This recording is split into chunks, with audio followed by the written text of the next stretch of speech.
ישנם יותר מ-45,000 ספרי עזרה עצמית המתפרסמים מדי שנה, מעל 200,000 פודקאסטים בקטגוריית ההתפתחות האישית. אבל מה אם הייתי אומר לכם שהכל מחוויר בהשוואה להתפתחות הרוחנית, שספר קטן אחד יכול להביא לחייכם ולאמונתכם? רק 6 פרקים, 2,000 מילים ו-20 דקות מזמנכם. ובכל זאת השפעתו נמשכת לכל החיים. הספר מסביר בתמציתיות ובעוצמה מה המשמעות של אמונה וכיצד לגלות את קריאתו של אלוהים עבורכם.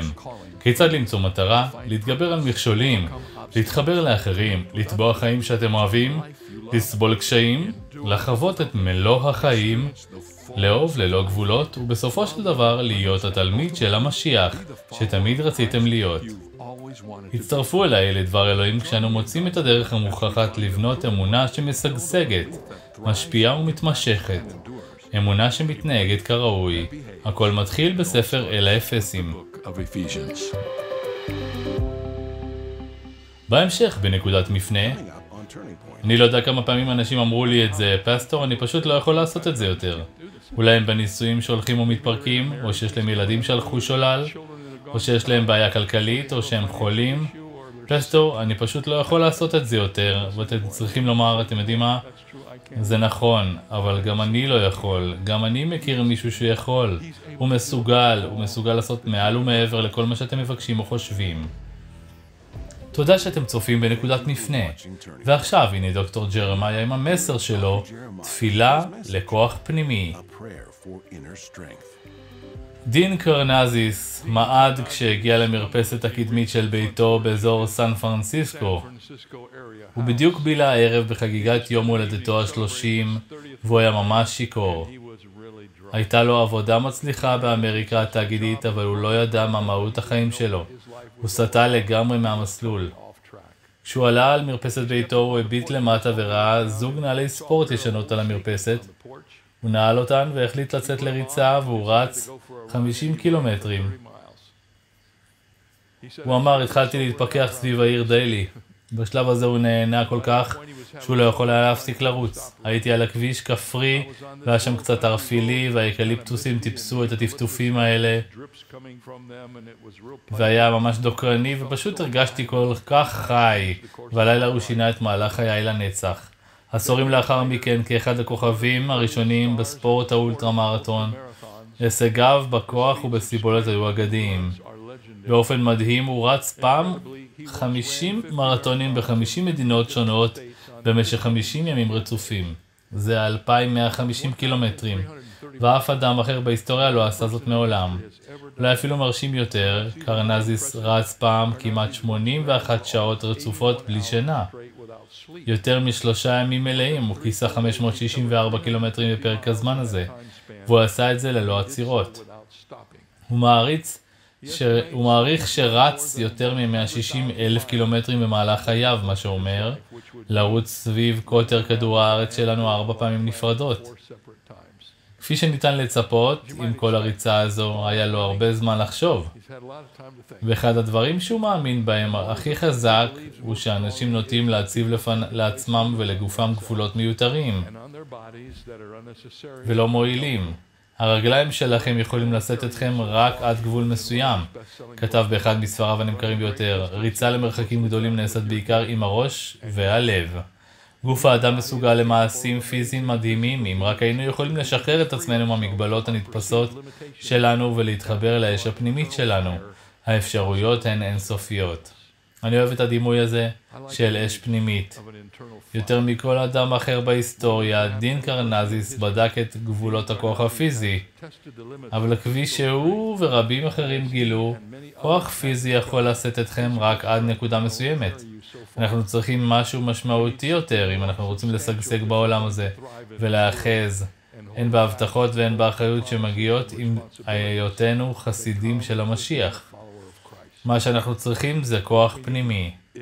אז כשאנחנו עוברים למחצית השנייה של פרק ג' באיגרת אל האפסים, יש לנו את הזכות להקשיב לתפילה שכולה על כוח פנימי, תפילה שפולס התפלל עבור מאמינים האפסים. זה אחד הקטעים הטובים ביותר בכתובים בכל הברית החדשה. אז כשאנו חוקרים את התפילה הנפלאה הזו, אני מקווה שתבינו בחייכם שאני אבין בחיי שאנו לומדים זאת יחד כמסר מאלוהים, לכל אחד מאיתנו באופן אישי. ובלב תפילה זו עומד הרצון של פולוס שאלוהים יחזק את המאמינים בכוח בפנימיותם. אני חושב שאם היינו עורכים היום סקר בקרב כולנו בכנותנו, מעולם לא היה זמן שבו כל אחד מאיתנו זקוק לכוח פנימי רב יותר מאי פעם. כוח פנימי זה כה קריטי להישרדותנו הרוחנית, שכאשר פולוס הציג את תפילתו, הוא כינס את 3 חברי השילוש הקדוש. משום כך, קורא אני על ברכי לפני האב, אשר קרא שם לכל המשפחה בשמיים ובארץ, שייתן לכם כוח כפי עושר כבודו, להתחזק על ידי רוחו באדם הפנימי שלכם. הנה לכם האב, הבן ורוח הקודש בטקסט הזה. זה אמור למשוך את תשומת ליבנו. אז בואו נבחן תחילה את העמדה תפילתו של פולוס. משום כך קורא אני על ברכי לפני האב, אדון ישוע המשיח. עכשיו זה נראה כאילו נשמע לכם מוזר, כי זה הרגל נפוץ בקרב מאמינים כיום, וזה ביטוי נפוץ לאורך ההיסטוריה של הקהילה. כשאנו מתפללים, אנחנו מרכינים את ראשנו, אנחנו לעתים קרובות מרכינים את ברכנו, אבל זה לא היה נכון לגבי העם היהודי. היהודים הקדמונים, קריאת ברך בתפילה הייתה בלתי נתפסת. הם מעולם לא עשו זאת בפומבי. כשהם התפללו, הם קמו והרימו את ידיהם השמיימה. זוכרים את משלו של ישוע על פרושי וגובה המכס? עמד הפרוש לבדו והתפלל, כמעט אפשר לראות אותו. אלוהים, אני מודה לך שאינני כשאר האנשים, גזלנים, רשעים, נאופים, ואף לא כמו חס הזה. ומה עשה גובה המכס? ובכן, הכתובים אומרים שהוא עמד מרחוק, אז הם עמדו כשהם התפללו. אבל פולוס אמר במפורש לאפסים שהוא קורא ברך בתפילה עבורם. אתם לא מבינים את ההשפעה של זה, אלא אם כן אתם רואים את הניגוד ביניהם. כי הוא רצה להדגיש את עוצמת הרגע ההוא, עוצמת תפילתו. זה היה עניין רציני, זה היה סוג התפילה שהביא אותו לברכיו. והוא לא היה לבד. אם תקראו את הכתובים בעיון, תגלו שישוע פרש מהם כמרחק של זריקת אבן, קרא על ברכיו והתפלל. וסטפנוס קרא על ברכיו וצעק בקול גדול, אדוני, אל תפקוד עליהם את החטא הזה. אמר זאת ומת. וכמובן כולנו מכירים את ההבטחה המפורסמת הזו מספר אל הפיליפים, בשם ישוע כל ברך בשמיים ובארץ ומתחת לארץ, וכל לשון תודה כי ישוע המשיח הוא אדון. יום אחד כל ברך, יהודי וגוי כאחד, תכרע לפני האדון אלוהים. עוד כשהייתי סטודנט בסמינר, אני זוכר את הפעם הראשונה שהלכתי לקהילה בפטיסטית הראשונה של דלס, שם דוקטור א' קריסואל המפורסם שירת כפסטור, וכשנכנסתי לקהילה הופתעתי לראות שהתקינו ספסלי ברך מחוברים לכל הספסלים. זה היה בקהילה בפטיסטית. זה היה נפוץ בקהילות הליטורגיות יותר של אותה תקופה, אבל זה היה מוזר למצוא ספסלי ברך בקהילה בפטיסטית. די מהר הבנתי שזה בכלל לא מוזר, למעשה היה משהו מיוחד בכך שכל הקהילה קוראת על ברכה בכל יום ראשון לפני אלוהים. הוא היה אומר לנו שהגיע הזמן להתפעל, ואז היית שומע את הצלצול הזה של כל ספסלי התפילה יורדים, ואז כולם קוראים על ברכיהם בקהילה. ואני זוכר פעם אחת ששמעתי בזמן שזה התרחש, הסתכלתי סביב, לעולם לא שכחתי את הרושם של אלוהים בקהילה הענקית על ברכיהם בתפילה לפני האדון. אבל מה שזה אומר, יותר מכל דבר אחר, הוא זה, ואני אוהב את המשפט הקטן הזה. יש לי את הכתובים שלי, יש לי את זה בכתובים שלי. תפילה היא הצהרת התלות שלנו. תפילה היא ההצהרה שלנו שאנו תלויים באלוהים. אנחנו אומרים שאנחנו יורדים על ברכנו לפני אלוהים. אם אתה לא תעזור, אנחנו לא נצליח. אם אתה לא תעזור לנו, אין לנו את מה שצריך כדי להגיע לאן שאנחנו הולכים. אדוני אלוהים, אנו תלויים בך לחלוטין, אנחנו משתחווים לפניך כנתינך, אתה מלכנו. אז זה מה שאנחנו לומדים מתפילתו של פולוס. הוא היה רציני לגבי התפילה שהוא עומד להתפלל עבור המאמינים באפסוס. שימו לב עכשיו למה שהוא התפלל. 4 דברים. ראשית כל, הוא התפלל שהאפסים יהיו בעלי עוצמה פנימית. אפשר לתפוס את בקשות התפילה שלו במילה קטנה, זה מציג סעיף מטרה. הוא אמר, אני מתפלל שאלוהים ייתן לכם כוח כפי עושר כבודו להתחזק על ידי רוחו באדם הפנימי שלכם. פולס ביקש מאלוהים למלא את האפסים בכוח פנימי, בעוצמה פנימית. שימו לב לכל המילים החזקות בקטע הזה, הוא מדבר על עושר וכבוד וחוזק וגבורה, והמילה היוונית לגבורה נמצאת בברית החדשה 120 פעמים, והיא מתייחסת לכוח שאלוהים נותן לאנשים ששייכים למשפחתו כדי שיוכלו לבצע את המשימות שניתנו להם מאלוהים. ואנו זקוקים לכוח הפנימי הזה יותר מאי פעם היום.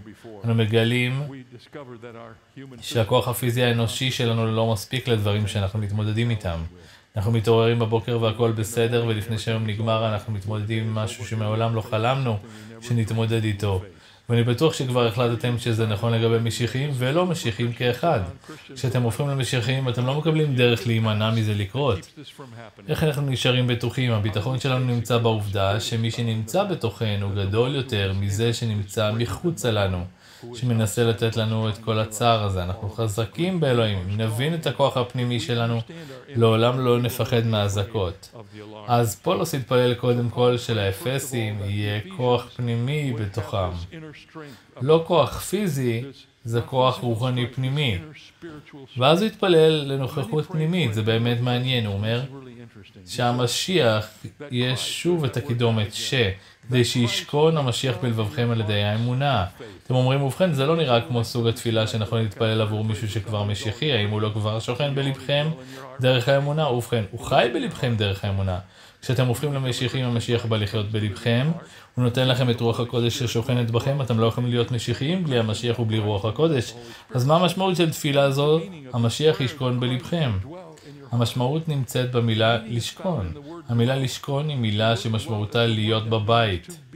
ביוונית עתיקה, בשפת הברית החדשה, זה מונח ייחודי המתייחס ליותר מאשר רק להיות במקום כלשהו, או לחיות במקום כלשהו. לשכון בהקשר זה פירושו לעבור לגור, להתיישב, להיות בבית. תקשיבו למה שאמר ישוע ביוחנן י"ד 23, הוא אומר, מי שאוהב אותי ישמור את דבריי, ואבי יאהב אותו. עכשיו שימו לב לזה, וגם נבוא אליו ונשכון אצלו. האם אתם יודעים שלאלוהים הכל יכול ולבני ישוע המשיח יש רצון גדול להיות בבית בחייכם? אתם אומרים, ובכן, הוא בחיי, לא אמרתי את זה. האם הוא בבית בחייכם? ישוע המשיח ואביו רוצים לחיות בתוכנו, לא רק להיות תושבים, אלא להיות הנשיאים.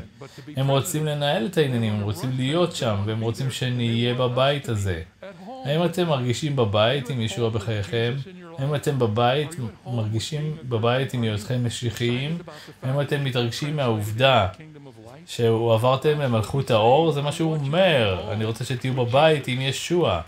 הנה הזה השלישי, ותהיו מושרשים ומיוסדים באהבה, כך שתוכלו להבין יחד עם כל הקדושים מה הרוחב והאורך והגובה והעומק, ולדעת את אהבת המשיח הנשגבת מדעת, למען תמלאו בכל מלוא האלוהים. בקשתו השלישית של פולוסים מהמאמינים, שיוכלו לתפוס את אהבת אלוהים, להבין עד כמה אלוהים באמת אוהב אותם, לחיות בידיעה של אהבת אלוהים. יש לנו כל כך הרבה אנשים כיום שנכנסים לדבר מייאש. מה הדבר הראשון שהם עושים? ובכן, אלוהים לא מקשיב לי, לאלוהים לא אכפת, אני לא ברשימת המועדפים של אלוהים. אתם צריכים להבין את אהבת האלוהים, ופולוס נותן לנו ממש דרך טובה להבין אותה. הוא אומר, אני רוצה שתדעו מהו הרוחב והאורך והעומק והגובה של אהבת האל. תנו לי לתת לכם משהו שלעולם לא אשכח, ואני מקווה שלעולם לא תשכחו אותו. זה יוחנן ג' 16, שימו לב. רוח אהבת האלוהים, מה זה? כי כה אהב אלוהים את העולם. אורך אהבת אלוהים, מה זה? הוא נתן את בנו יחידו. הוא הלך למרחק הזה כדי לאהוב אותנו. ומה עומקה? למען כל המאמין בו לא יבד לעולם. ומה גובה? שיהיה לנו חיי נצח, רוחב, אורך ועומק אהבת האל. יוחנן ג' 16. ואנחנו חיים בתוך זה גם אחרי שנושענו. הידיעה שאלוהים כל כך אהב אותנו שהוא נתן לנו את בנו יחידו, והוא עשה זאת כדי שלא נאבד בגלל חטאינו. אבל למעשה לא רק שלא נאבד, יהיה לנו חיי נצח איתו לנצח. האם יש סוג של אהבה גדולה מאהבה זו? האם יש איזושהי סוג של אהבה שאתם יכולים לחשוב עליו שגדול יותר מאהבה שאלוהים הראה לנו דרך מתנתו של בנו ישוע המשיח? פולס אמר לאפסים, אני רוצה שתדעו את זה, אני רוצה שתבינו שאתם מושא האהבה הגדולה הזו. ותנו לי לספר לכם למה זה כל כך חשוב, כי אתם יכולים לאהוב אחרים רק מתוך האהבה שיש לכם בעצמכם. ואני חושב שלעיתים קרובות שמישהו אומר, ובכן, היא לא נחמדה במיוחד, הוא לא נחמד במיוחד. ומישהו אומר, ובכן, אתם חייבים לאהוב את האדם הזה, זו הבת של מישהו, הבן של אותו מישהו. לא, אנחנו אוהבים אנשים, לא כי זה טבעי, אנחנו אוהבים אנשים כמאמינים כי אלוהים שפך את אהבתו לתוכנו, ואני חושב על זה כאל מאגר גדול. אני לא יכול לאהוב אחרים מכוחי, אבל בגלל שיש לי כוח פנימי, אני יכול לאהוב את אלוהים מתוך מאגר האהבה שהוא נתן לי. אם אלוהים אהב אותי כמו שהוא אוהב אותי, בידיעה מה אעשה ומה אהיה, בוודאי שמתוך האהבה הזו אוכל לאהוב אחרים. פולס אמר שהפרספקטיבה הזו נמצאת ברשימת התפילות שלי עבורכם. שתדעו את הגובה ואת העומק, אורך ורוחב אהבת האלוהים. אתם יודעים, זוועות רבות בוצעו במהלך האינקוויזיציה הספרדית. קראתי את כל ההיסטוריה של התקופה ההיא כשהייתי בסמינר, ופעם שמעתי סיפור על אסיר ספרדי שעצמותיו נמצאו כאשר חיילים פתחו את אחד ממבוכים והתת-קרקעיים ששימשו את מנהיגי האינקוויזיציה. כמובן, בשר ובגדים התמוססו מזמן, אך החיילים מצאו את שרידי העצמות קשורות לקיר. וזה לא כל מה שהם מצאו. על קיר הכלא, חצוב בסלע, בעזרת חתיכת מתכת חדה, היה צלב. ומעל הצלב בספרדית הייתה המילה גובה. ומתחת לצלב הייתה המילה עומק. ויד אחת הייתה אורך והיד השנייה הייתה רוחב. נסו לדמיין, רק לרגע, אפילו כשהאסיר הזה גובע ברעב, לא מסוגל להשתחרר מהשלשלאות שקשרו אותו, הוא הרהר בחסד האל. והוא הרהר ותפס את מציאות אהבת האלוהים. ולנו יש את ההזדמנות, אנחנו חושבים על זה לעתים קרובות, אמרתי לכם את זה פעמים רבות. הצלב מספר לי שיום אחד ישוע הושיט יד אל האב, אז הוא פשוט הושיט יד אלינו. והוא הפך את ההישג הזה לזמין לכל מי שבטח בו. במזרח, מערב, אין איש מעבר להישג ידה של אהבת האל. והצלב מלמד אותנו את זה, את גובעה ועומקה, ואת אורכה ואת רוחבה של אהבתו של אלוהים. פולס אמר, אני מקווה שתלמדו איך לחיות בתוך התמונה הזו, של מה שאלוהים הכל יכול עשה עבורכם. וזכרו אנשים, בואו לא נשכח את זה, פולס מתפלל את התפילה הזו מיד אחרי שסיים לנסות לפתור את הסוגיה בין הגויים ליהודים. והוא אמר להם, יש משהו שעולה על כל ההבדלים שיש לכם אחד עם השני, וזו אהבה מדהימה של אלוהים הכל יכול. בקשתו הראשונה היא לכוח פנימי, בקשתו השנייה היא לנוכחות פנימית. בקשתו השלישית היא לתפיסה פנימית, והנה הרביעית, תפילה להספקה פנימית. זו גולת הכותרת של תפילה עבורי. אני מקווה שזה יהיה עבורכם כשנסיים. פסוק 19 אומר, למען תמלאו בכל מלוא הפנימי של רוח הקודש. מוביל לשכינתו של המשיח. שוב יש את המילה למען תמלאו במלוא האלוהים. שימו לב להתפתחות של בקשת תפילה הזו. הכוח הפנימי של רוח הקודש מוביל לשכינתו של המשיח. שכינתו של המשיח מובילה אותנו להבין את אהבתו. ועכשיו אהבתו השופעת המובילה אותנו לחוות את מלוא האלוהים. עכשיו יש להסביר את הרעיון הזה של התמלאות במלוא האלוהים. אני זוכר שגדלתי ושמעתי את אבי מטיף על כך. נהגתי לחשוב, ובכן אני טועה עד כמה הם מלאים. האם הם מלאים עד המותניים? האם הם מלאים עד הכתפיים? או האם באמת אתם יראי אלוהים, אתם בטח מלאים עד מתחת לאף שלכם, אתם יודעים? ואז שמעתי והבנתי שזה בכלל לא מה שדיברו עליו. המילה מלא לא קשורה לנפח הנוזל בכוס. המילה מלא בטקסט הזה היא מילה שמשמעותה להיות נשלט.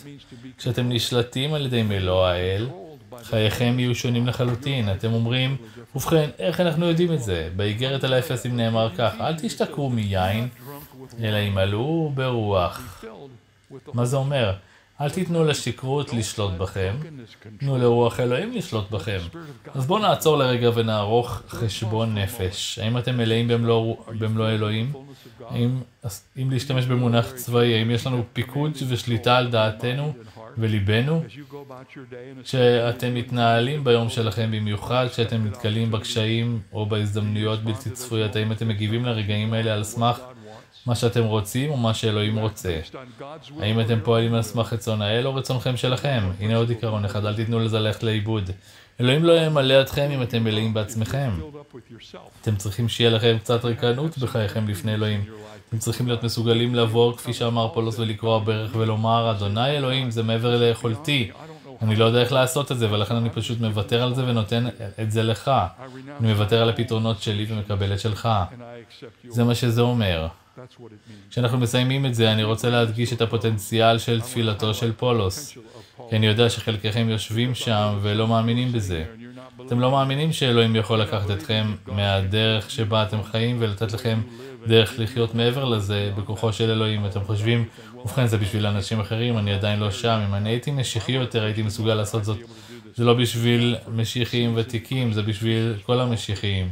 והסיבה שאני יודע שאתם יכולים לעשות את זה היא זה שאתם, זה לא אתם, זה אלוהים, ואלוהים לא עושה פייבוריטים. הוא לא יושב בגן עדן ואומר, הבחור הזה בספסל השלישי הוא מעמד והבחור הזה שם. לא, כולנו מעמדים להתמלאות בכוחו של אלוהים בחיינו והוא מסוגל לעשות זאת.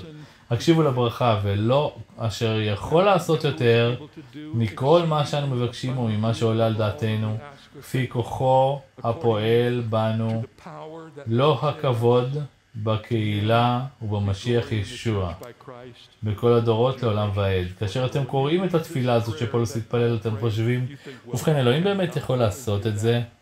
האם אלוהים יכול לתת לי כוח באדם הפנימי? האם הוא יכול להקים את ביתי בליבי כך שאלוהים ישכון שם ואני רוצה שהוא ישכון שם?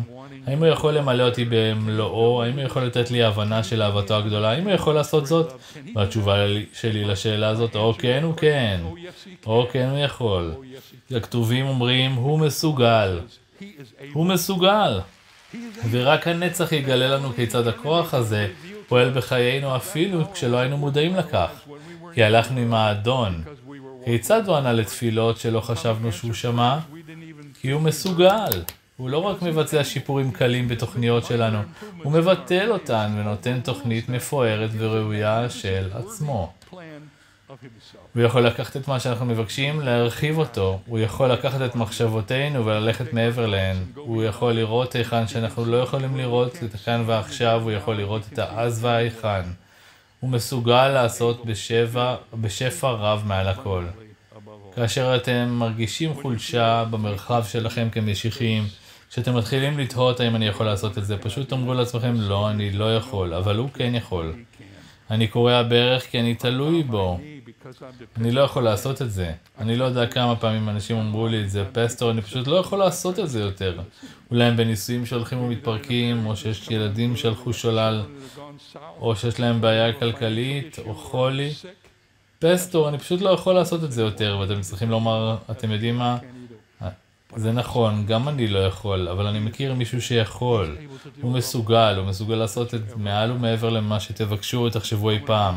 אני רוצה להשאיר אתכם עם סיפור שקראתי מההיסטוריה, שאם לא תשמעו שום דבר ממה שאמרתי, תשמעו את זה. ברשימת הנשיאים האמריקאים, אדם אחד מופיע פעמיים.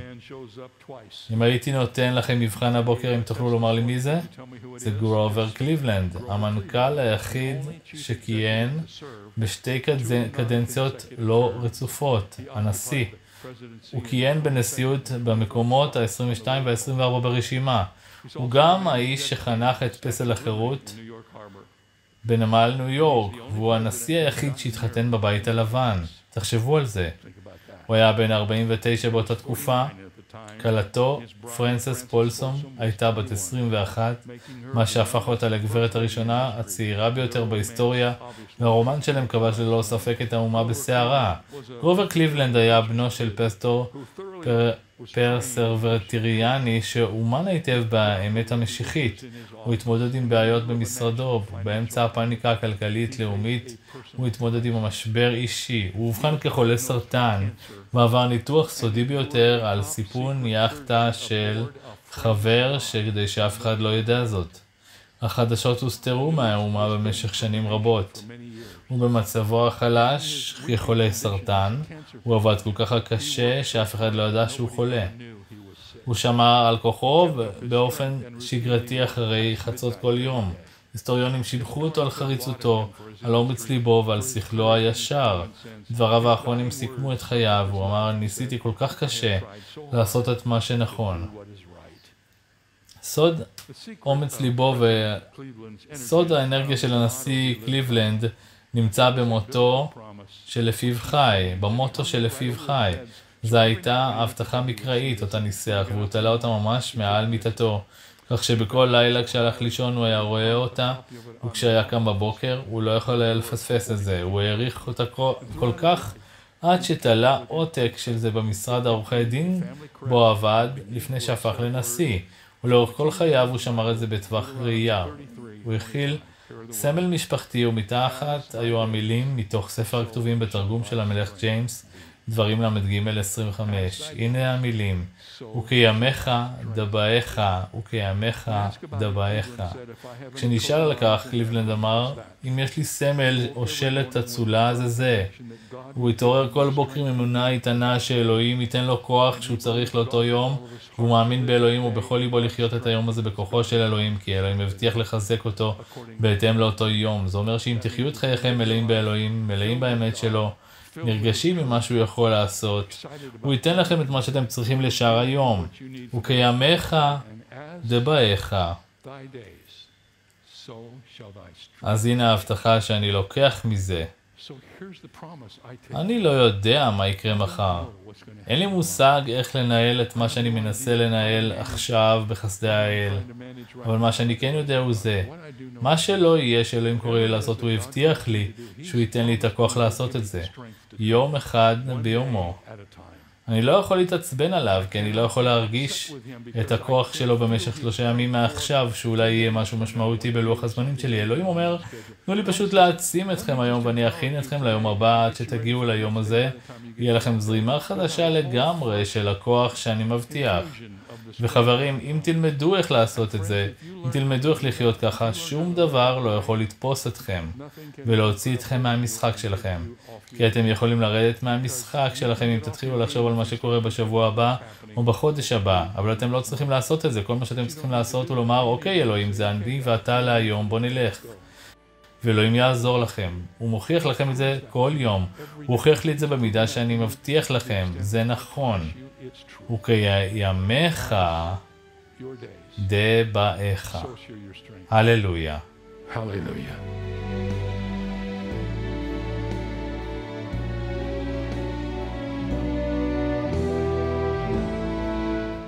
תודה שהצטרפתם אליי היום לנקודת מפנה. ככל שאנו לומדים יותר על דבר אלוהים, כך אנחנו מבינים יותר שאלוהים האוהב חפץ בקשר אישי עם כל אחד מאיתנו.